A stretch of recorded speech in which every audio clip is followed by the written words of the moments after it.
It's okay, the sound? Yeah. Okay. So first of all, thanks for inviting me today to be with you. I'm going to share you some concepts about green software. I don't know if you know something about green software. So I'm not from quantum, I'm from software, but I will try to merge both things. So let me start with a question. Which sector do you think pollutes the most? Aircrafts, IT, electric scooters? Who thinks is A? Who thinks is B? Who thinks is C? There is always one that thinks electric scooters are the problem. So the correct answer is this one, is the IT. IT is now becoming a very polluting sector nowadays. In fact, there are some estimates that say that in 2030, the 20% of the global energy consumption in the world will be used by IT. And this is a problem, because IT is everywhere. And we need to take it under control if we don't know to have a real problem with the pollution. This is a definition of green computing. I don't know if you know it. It's from Wikipedia. It's not the best source for definitions, but I like this definition because it contains the three factors that are really important when we talk about green and sustainable computer. Look at that. Efficient use of resources, minimizing the environmental impact, first factor, maximizing the economic feasibility, second factor, and assuring social duties, the third factor, okay? So we have these three factors, environmental, economic, and human factors, dimensions, that are really important when we talk about this topic of green and sustainable software. The thing is that there is an error in this definition, in this slide. I will be back later to know if you are able to find out the error of the slide. Okay, so usually you can look at green IT from two dimensions. If we look to green IT from the vertical dimension, we can divide it into green in and green by. This is a normal division of the green. The green in IT is when the focus is to make the IT greener, okay? To make the IT taking into account the resources. The green by IT is to help other sectors to be green. So the IT is the tool you use to make other sectors green. And this is a very important difference between the green in and the green by, okay? If we look at the horizontal axis, we can see that the green IT can be divided into green software and green hardware. The green software is the software and the hardware is the hardware. This is easy. So we can also have into the green software, the green in software and the green by software. Once again, green in software is to make software green. Green by software is to use software to help other sectors to be green. Okay? The same with hardware. So these are the two main differences that you will find in the literature, the green in and the green by. Maybe they don't use the term in and by, and they use in or through, and the by are, they change the words, but the philosophy behind the terms is this one, okay? To be, when you put the focus of the green in the technology, or when you use the technology to be used in other sectors. So the thing is that hardware, in this topic of the green hardware is an adult dog, used to play with the green ball, the green toy, but software is still a puppy, okay? Software is still beginning to know how to make itself green. How can do the things, the software developers, how can they do the things to generate green software, because it is not easy. However, it's important to work on green software because software is everywhere. We are very, very dependent on software, and it has changed the shape the last years, because now there are three factors that have impacted the way we do the software. The first one is that software is no more in the computer. Software is something that is in the internet. You have just a client part of the software in your computer, and there are the server. The second factor is the big amount of data that we generate every day and the software needs to manage. Okay, so and this is a very, very important factor for the software that we develop today. And the last one is the artificial intelligence, that now is becoming like something mandatory in the modern software systems. And these are three very, very heavy factors from the point of view of the energy consumption. Let me show you some data to convince all of you. Look at this. More than 66% of the population are internet users. This means that more than 5 billion people are using internet. Yeah, of course, they are not using the internet the 24 hours, but every minute of the day, there are millions of people using software, internet software-based applications, okay? For the data, look, from 2019 to 2020, the digital universe of data grow from 4.4 zettabytes to 44 zettabytes, 10 times in just 1 year. And what is worse, it is estimated that for this year, 2025, each day, 463 exabytes of data, of digital data, will be created daily. This is like 1 million computers with a tera hard disk. Okay? Every day we are generating all this data. Of course, the data are not just created. They need to be stored, managed, recovered. Okay? And this is the problem. We have a lot of data created and that they need to be managed. And finally, the artificial intelligence that has been recognized as one of the technologies with the greatest projection, an impact in all areas of activity, and is having a strong transformative impact in a lot of areas. In fact, the non-technology industry are spending billions of dollars in artificial intelligence products, and of course the technologies are spending a lot of money developing these artificial intelligence products and services.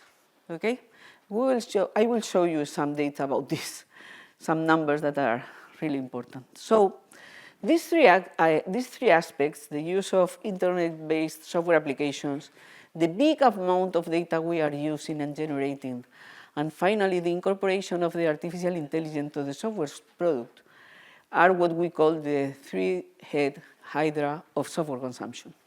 Okay? They are really, really polluting aspects.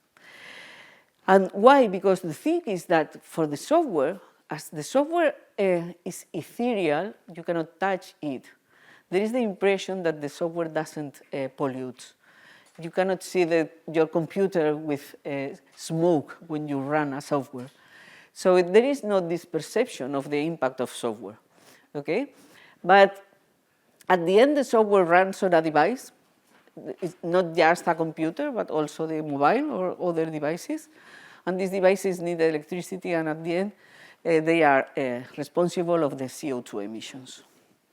Let me show you an example. There are some estimated that said that 1 hour seeing Netflix, because of Netflix, the example is not their fault. I'm sure the other companies here are more or less the same. But 1 hour seeing Netflix emits the same CO2 than a car driving 200 meters. This is not too much. 200 meters in car is not a very long distance. But what is the problem here with Netflix and with the software?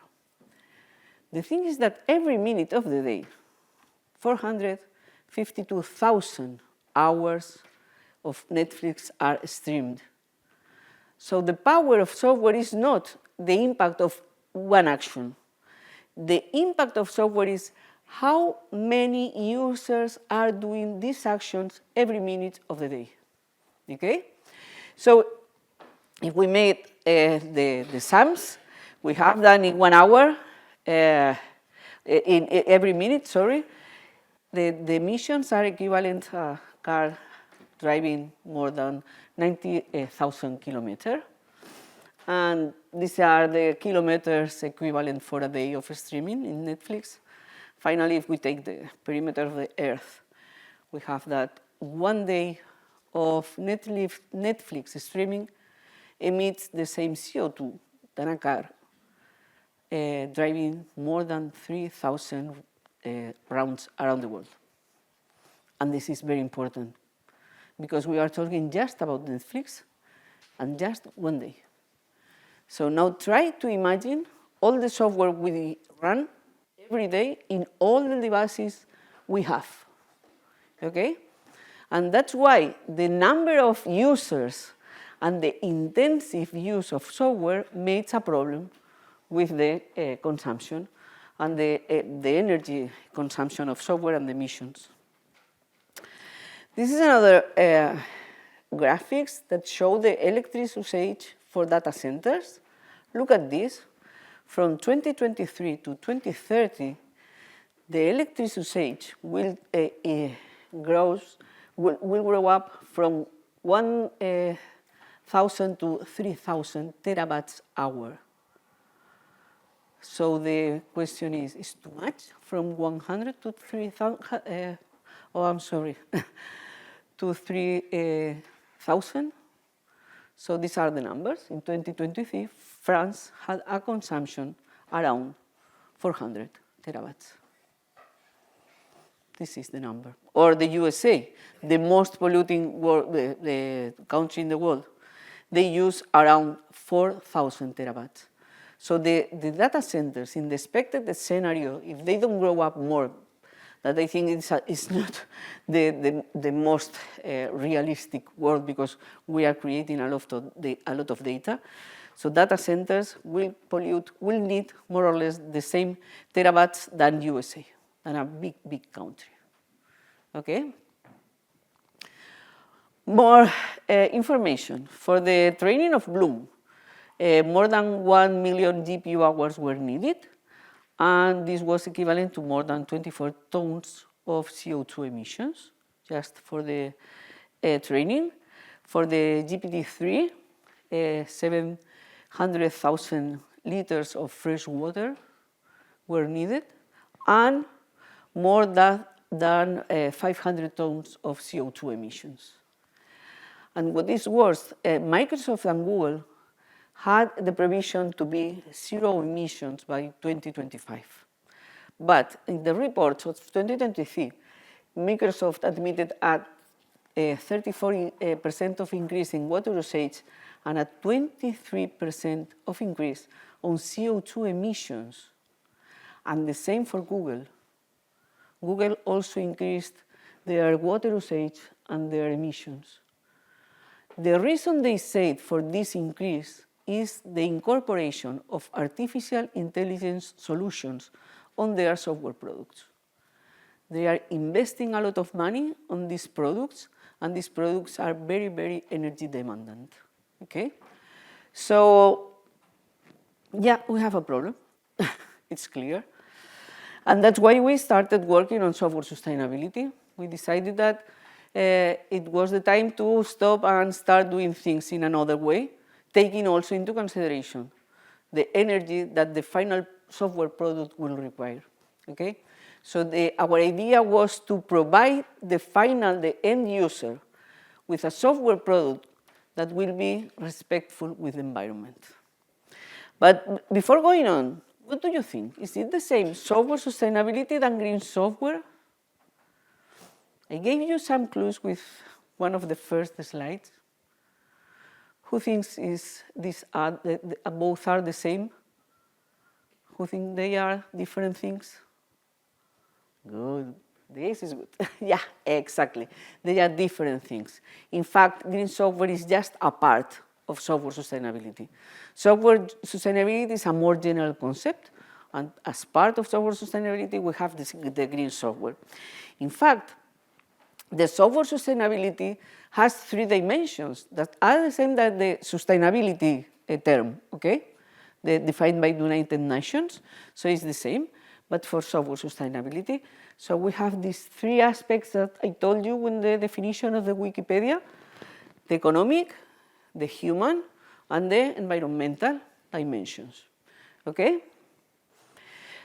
And this is the first definition given for sustainable software. Look at the year, it's 2010, okay? So it's 15 years ago. And this was the first definition, and I think it's the most widely used. I think everyone uses this definition. And look, it's a very long definition, but at the end, it again contains the 3 dimensions, because it's sustainable software is software whose direct and indirect negative impacts on economy, society and human beings, and environment that result from development, deployment, usage of the software are minimal, or even if it's positive, much better, okay? So again, we have the 3 definitions, the 3 dimensions. Okay, look at these definitions. Of course, each one of them corresponds to each one of the dimensions of software sustainability. It's clear that they are not independent dimensions.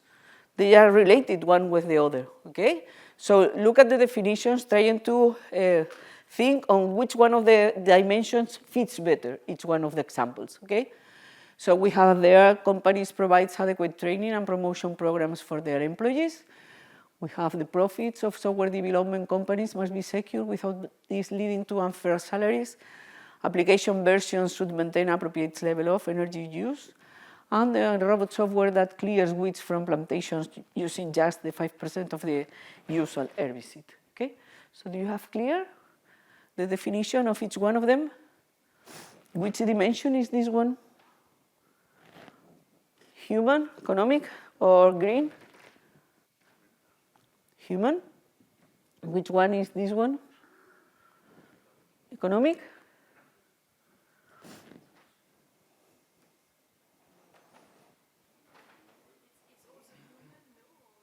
It's also human?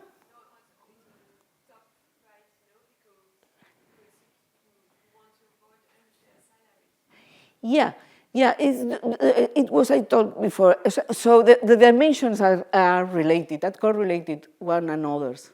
So an action in one dimension can have impact on the other dimensions. The idea is to look for the strongest relationship, okay? Yeah, but yeah, you are right. It's also related with the human. And this one? Green in software, we are there. And we have the 4th one. Human.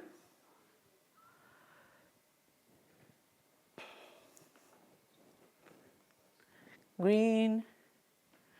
I can hear something, but I don't know what. Wow. Yes. Yeah, exactly. This is green by software. Do you remember the 2 dimensions? Green in is to make the software green. Green by is to use the software to help others to be green. Okay? So here the software is used to make the agriculture green. Can you see the difference? Very good. Who is the one who said green by? Very good. Clap, clap. Okay. So let's go back to this slide from the beginning. Can you tell me which is the error in this slide?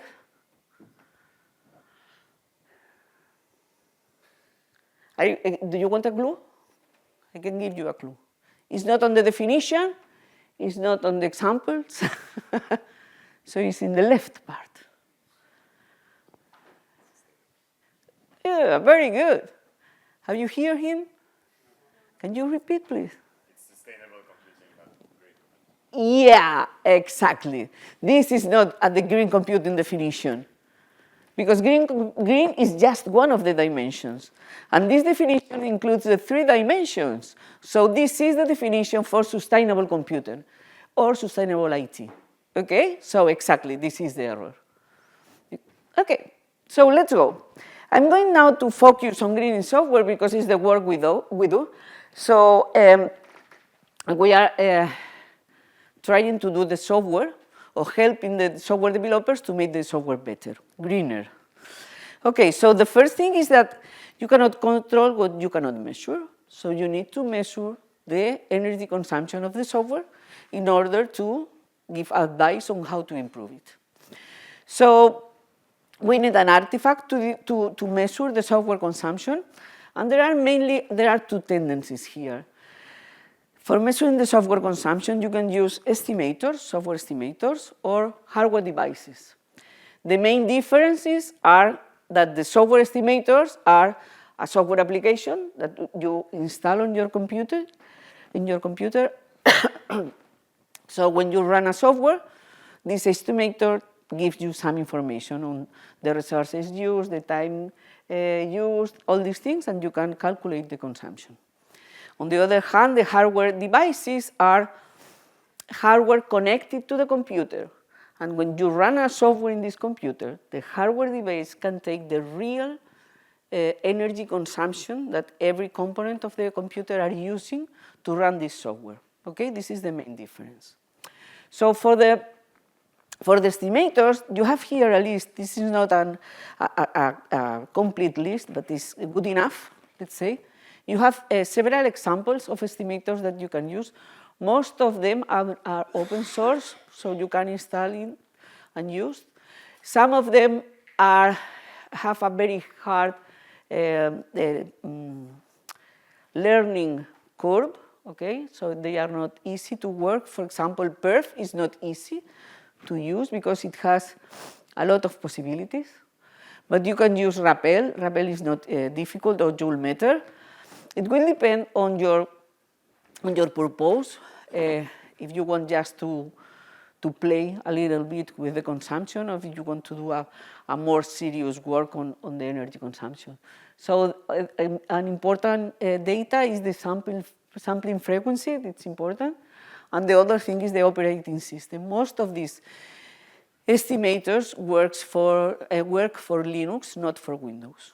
Or maybe they have a version for Windows, but not as powerful as the one for Linux. Okay? For the hardware-based approach, there are less proposals. These are not easy. They are not in the market. So usually the people made ad hoc devices for measuring the energy consumption. But some of them, I think this WhatsApp Pro, it's possible to buy it. And again, the sampling frequency is important. And also the other characteristics that you can measure with them. So these are more or less the two approaches. Okay, so you have how to measure by means of an estimator or by means of a hardware device. And now the second thing is it's very important to know how to measure. Because measure the software consumption is not an easy task. Because software is running in a computer, and in the computer are happening a lot of things at the same time.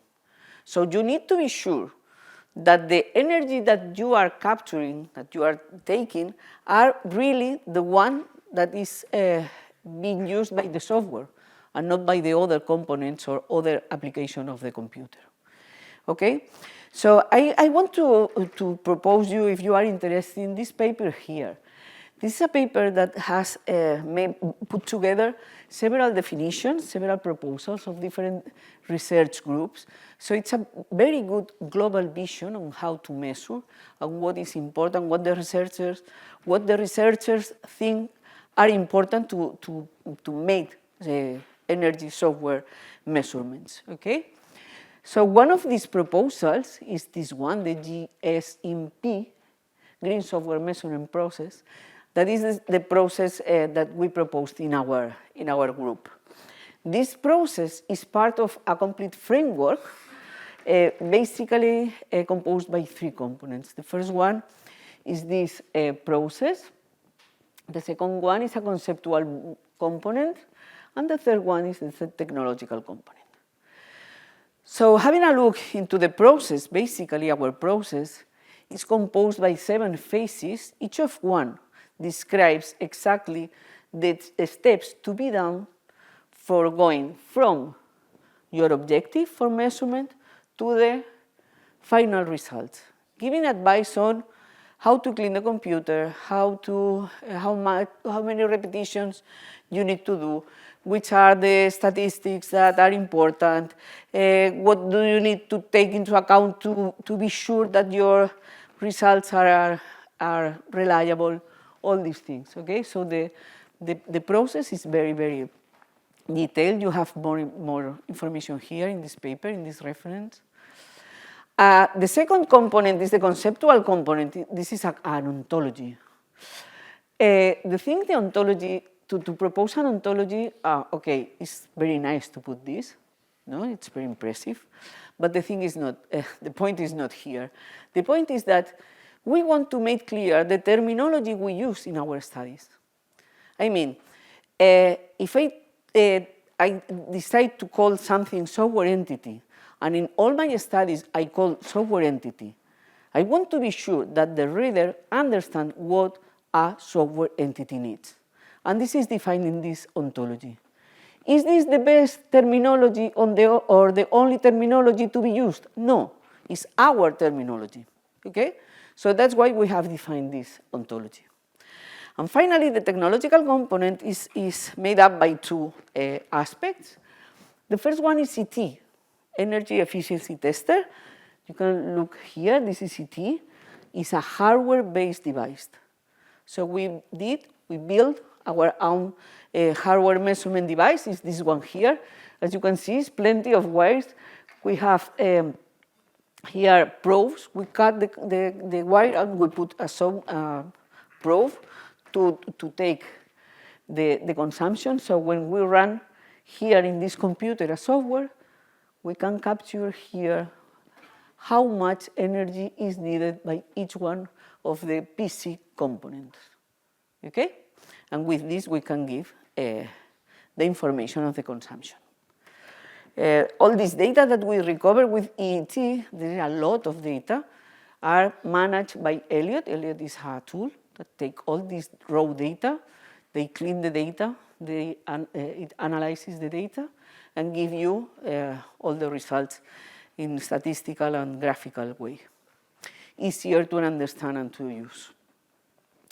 So thanks to fittings and to ET, we are developing mainly two kinds of activities. The first one is the dissemination research, and the second one is the formal research. Our objective with the dissemination research is to make people aware of the impact that software has on the environment.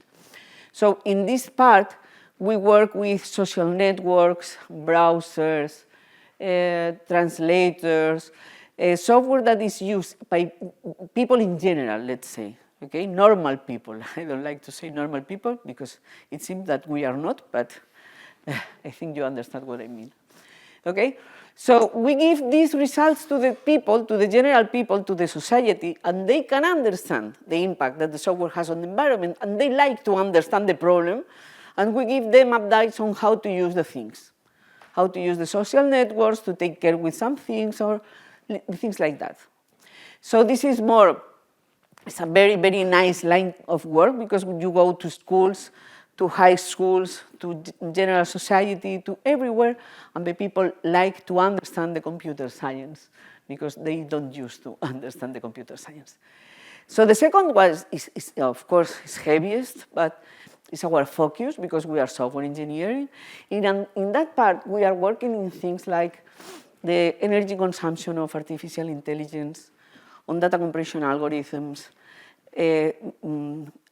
studies more related with software engineering like maintenance, programming languages consumption, design patterns, so a lot of lines. And we have also, more or less, most of them are in collaboration with other universities, and we have one line dedicated to the software sustainability with the 3 dimensions.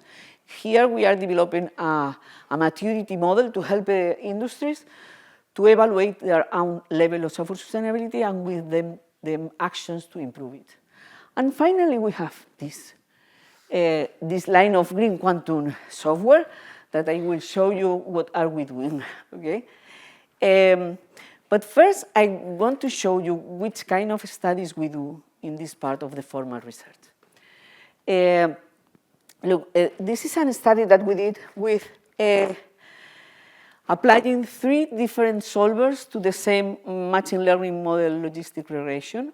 We wanted to know if there were energy consumption differences between the use of one or other solver, okay? So we applied the solver to the same model and to the same data set for detection of fraudulent credit card transactions. And these were our results. These are the 3 solvers, and these are real data, okay, of our model. This was the time required by the solvers to work with the data, the precision, the accuracy, and the consumption. And I will show you some conclusions of this. This is a very simple result, but it's enough. Okay, look, the first conclusion is that in that case, it seems that time is related to software consumption, to energy consumption software. Sorry. Okay? So there is a relationship between time and consumption. But take care, but this is not always true.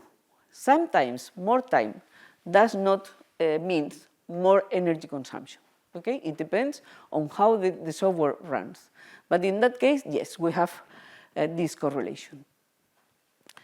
The best from the point of view of time is LBFGS, and the best from the accuracy is the Newton CG. Okay, so we have no clear winner because it depends on the point of view. But look at this, just 0.02 points more accuracy means twice the energy consumption. And this is a very important result, because this means that we need to take into consideration, if we want to maximize the accuracy, or if we can go a little bit down of accuracy just to have a better energy behavior, okay? So more or less the result will be, if you are just looking to consumption, use this solver, the LBFGS. If you are looking at the best accuracy, then use the Newton CG. Do not use SAG in any case, because it doesn't feel the best from any point of view. The other thing here is that, look at this. Look the difference in software consumption between the best in time, the best in consumption and the best in time. It's 50 more times. Yeah, of course there are a lot of difference in accuracy. But the point is, if you are applying this to suggest the next film to be watching the streaming platform, okay, so you can stay here. It's not necessary to use 50 more times of energy just to give this suggestion. But if you are looking, or you are working with medical images to help doctors, so then, yes, of course, go here, because your decision is important. And most accuracy can be the difference, okay, can make the difference. So the thing is that, for example, in this case, in artificial intelligence, we need to add to the sum, to the accuracy, compute, and time, we need also to add the efficiency to have the decisions, to take the decisions, and look the balance. Look for the balance between all these things. You cannot just look at the energy consumption, because you can make a mistake with your final decisions, but you cannot neither look just to the best accuracy, because sometimes it's not necessary, this greater accuracy for the problem you are trying to solve, okay? So, to finish, I want to show you what are we doing with green quantum software. And once again, I want to remember you that I'm not an expert on quantum. Here is Professor Macario Polo. He is an expert on quantum software algorithms. In fact, he provides us with the circuits, the algorithms, and all the cases we need to measure, because he knows what talks about. But we are doing, we started measuring algorithms and technologies with quantum, and it was like a nightmare because we didn't know how to go and all these things. And so finally we decided to prepare a PhD on how, or what things we think are important if we want to improve the energy efficiency of quantum software algorithms, okay? And we have identified some aspects. Remember, these are not the only aspects, but we think they are important enough to be studied, okay? So the first one is the paradigm. I think it's important to study the impact of using one or another paradigm in the impact of the energy consumption. For example, it's not the same to use gates than annealing a simulator. So it's important to know which one is better for the problem and also for considering the energy efficiency. The second one is the problem complexity. I have an obsession with this. Really, I'm obsessed. Because I heard a lot of people saying, okay, we are going to use quantum computing to solve, I don't know, any kind of problem. And for me, to use the quantum potential to solve a simple problem is not the solution. So you need to use quantum computing when you have a very strong problem with a lot of complexity, okay? Because I think the quantum is thought for that, and the second because a problem of energy. So I think if you have a simple problem, the energy consumption from classic computing is much lesser than the quantum one, okay? So the thing is to find the point where it is better to change to quantum computer because of the complexity and also because the energy consumption is better in the quantum area than in the classical one, okay? So I think it's good, it's important to find this place when you can change from classical to quantum. So the next one is the algorithm implementation. Some colleagues have defined some measures for quantum gate-based algorithms, measures like the percentages of operation that increase complexity, cyclomatic complexity, the quantum cyclomatic complexity, number of qubits, all these things. So it's important to be able to know if some of these aspects impact more on the energy consumption in order to build the circuits taking this into account, okay, these aspects. The second one is the algorithm design. This was a talk I had with Macario some days ago. There are different ways to implement, and it's important to know which one is better also, not only for the solution, but also for the energy required to have this solution, okay? In that case, to make the definition, the design with amplitude domain or with phase domain, for example. The next problem is the optimizing implementation. Again, it's important.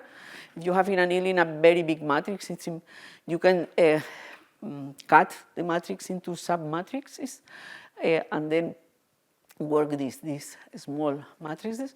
Then you have the final solution and look at the energy in both cases to know if this kind of optimizing the implementation also optimizes the energy required. Another one is the type of execution. This is a thing that made our colleagues in the University of Extremadura. If you have a problem that uses, let's say, 20 qubits, and your quantum computer has 128 qubits, if you just send one problem, you are using 20 qubits and the others are not used. And then you send another problem of 20 qubits, and then another. So the idea is to say, okay, if I have 128, let's send 6 problems of 20 qubits. I am using almost all the qubits that I have available, okay? And this is a way of parallelism, let's say. So yes, of course, here, if you parallelize, you have the problem that at the end you need to cut the results for each one of the different problems you have sent, but you are optimizing the use of the computer. So then you have less consumption because, you know, I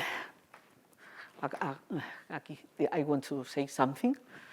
In the quantum, okay, in the classical computing, you can know the real consumption that your computer is taking from the electricity, okay? In quantum, the thing is that the consumption is constant. It's the energy that the quantum computer needs to be refrigerated, I don't know how to say in English, to the temperature of minus 273, no, something like that. You know more than me. Okay, so in the quantum area, you have this constant consumption, and the thing is how much time are you using the computer to know how much energy has your algorithm taken, okay, used. Okay, so this type of execution we think also is important. And finally, the technology impact. Because this is it was the first study we did. What we found out, the first we found out was that depending on the quantum computer, you had different results, different times, different everything, okay? So the quantum computer influenced the provider, the size limitation, the queuing time. All these are things that impact on the energy consumption, on the time your algorithm will take in be executed. So more or less, this is our puzzle for the quantum, green quantum algorithms. And I want to show you a couple of things here. This is a paper that was accepted like 2 months ago or something similar. So what we did was to implement these 5 algorithms. They are very simple because we have limitation of the IBM computer that we could access. So we have developed these 2 taxi 3 people, 2 taxi 5 people, friends and enemies, and the secret number problems with 3 and 1 control and 4 and 1 control, okay? And we use these 4 quantum computers. Look at this, because all of them had 5 qubits. That's why the limitation of the examples, and different quantum volume. So let's see the technology impact of our study. These were our results. These were the execution time for the 4 computers. Here you have the characteristics of the computers, okay? And this was the success rate. And look at this. The one with lesser execution time is almost the worst, apparently the worst, okay? With less volume. And for success rate, the worst was this one, the one with more volume, quantum volume. And the best success rate were the 2 with less volume. Explanation, I don't have the explanation. I don't know why, really. I don't know. This is just an observation. It's all. But it seems that something happens with the computers, but you neither have the same result. This was the energy consumption. And once again, yeah, of course, remember, this is the constant consumption of the quantum computer, so this depends on the execution time. So if the Manila and Lima were the computers with the best time, are also the best with are also the ones with the best energy consumption, okay? We decided also to compare this obsession that I have.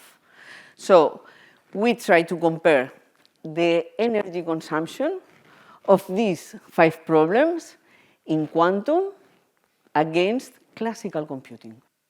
So we implemented the 5 algorithms in C, and we execute them in our computer, in our device, and take the results. And these are the results.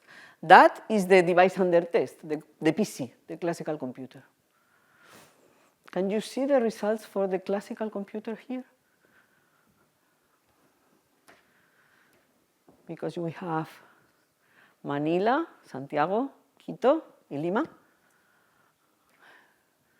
no news about the classical computer? And it's because our classical device consumed all these times less energy than the best quantum energy computer.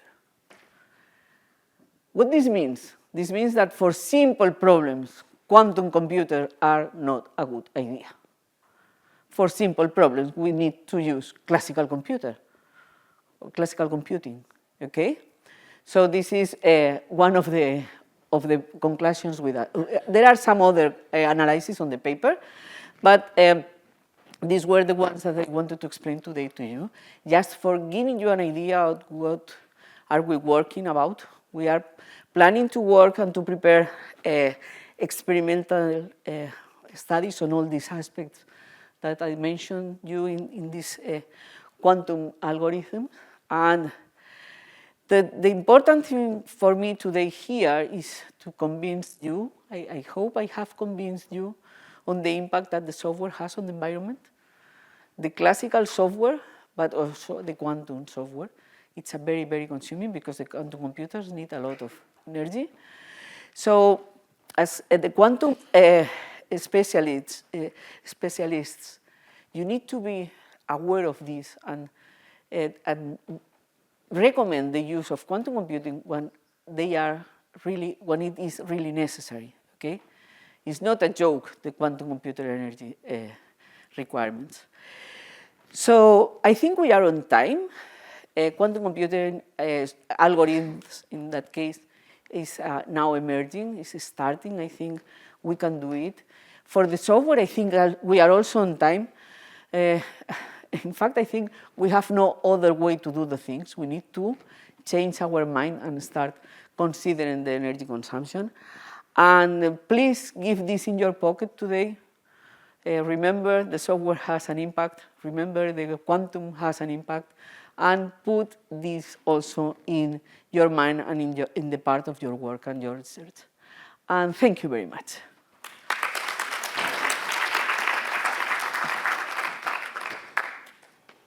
Thank you for a very interesting talk. And okay, the paper is open for questions.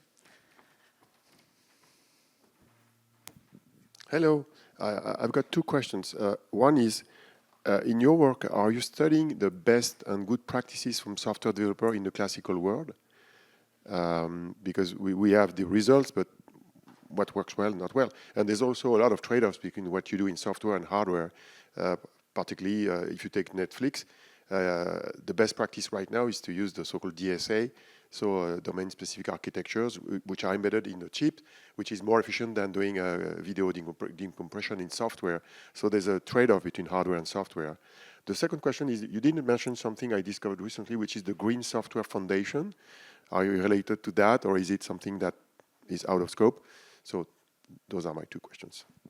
So, yeah, thank you. Yeah, of course, the hardware and the software are completely interrelated, and you need to take into account the hardware. You need to have the best hardware to run the software.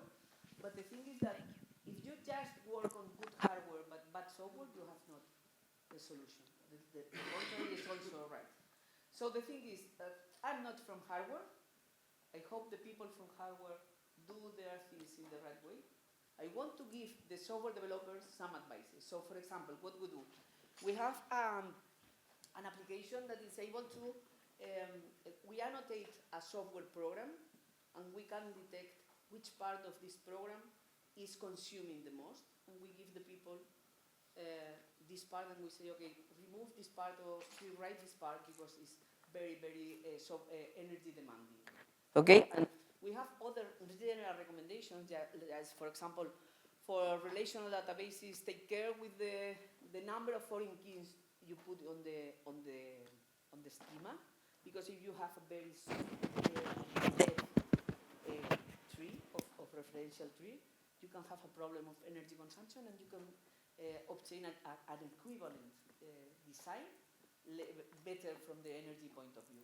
For example, for Spring, we have the results on how to use Spring and what not, when not use this Spring. Or for design patterns, we have a list of design patterns that are good for the energy consumption. other list of design patterns that are not good.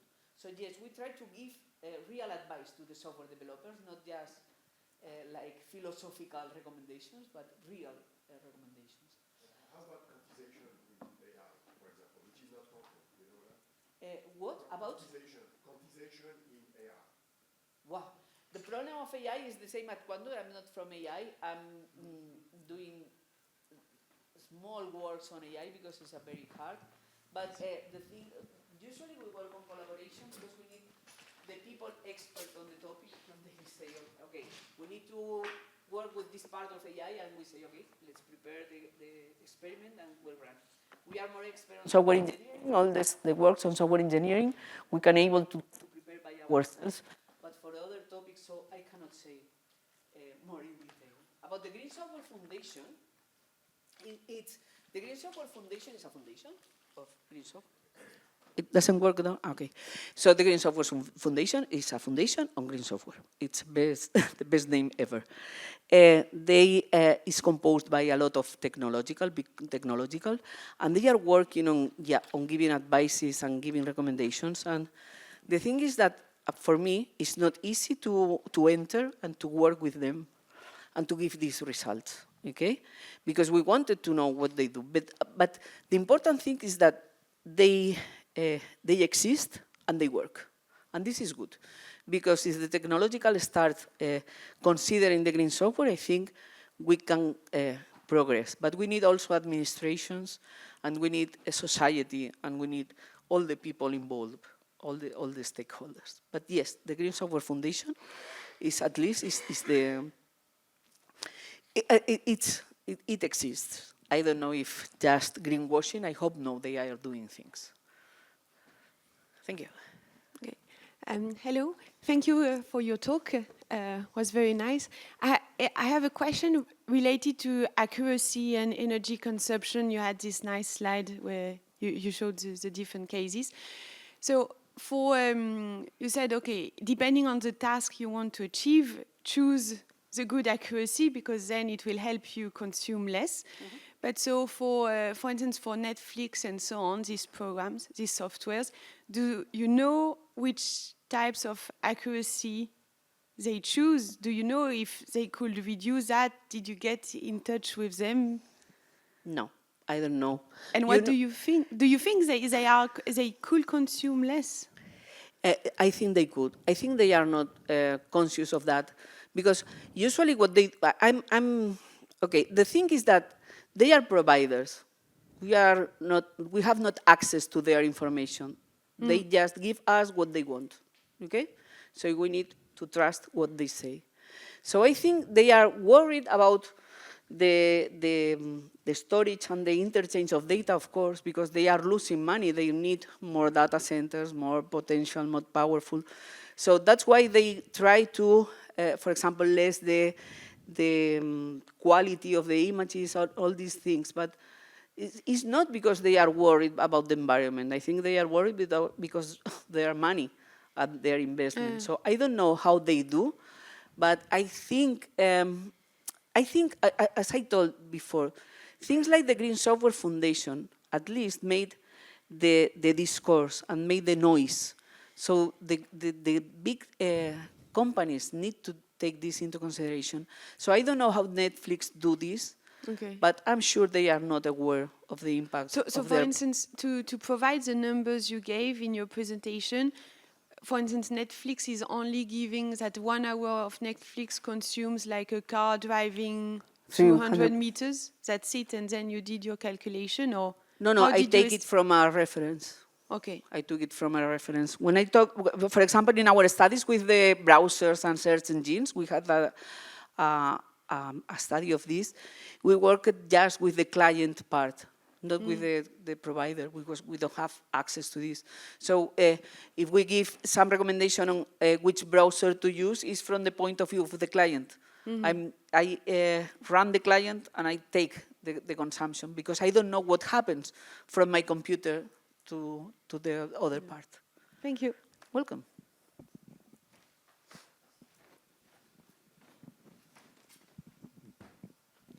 Hi, thanks for the presentation. Yeah. One thing I'm trying to do right now is mostly taking the things we learned from classical computing and trying to apply them to quantum computing. One of the paper I was interested in is a paper in 2015 or something like that that tried to estimate the energy cost of languages, where you have a big table. They used like 25 languages, and in order to solve the same problem, they quantify how much energy each language needed to consume. I'm not an expert, and I cannot tell if these results are like usable or not, and you might be able to tell me. But the main image that came from that is that low-level languages were most energy efficient than high-level languages. Do you think it will or might be the same in quantum computing in the future, or not really, or don't know yet? I think it would be necessary to have this kind of classification also for quantum languages, quantum computing. The thing is that I don't know, because I don't know, how much languages there are now, if they are similar and if they are comparable, because in the study of the programming languages, we have different languages, but all of them were able to implement the same problems with the same philosophy, let's say. In quantum, the paradigm are very different.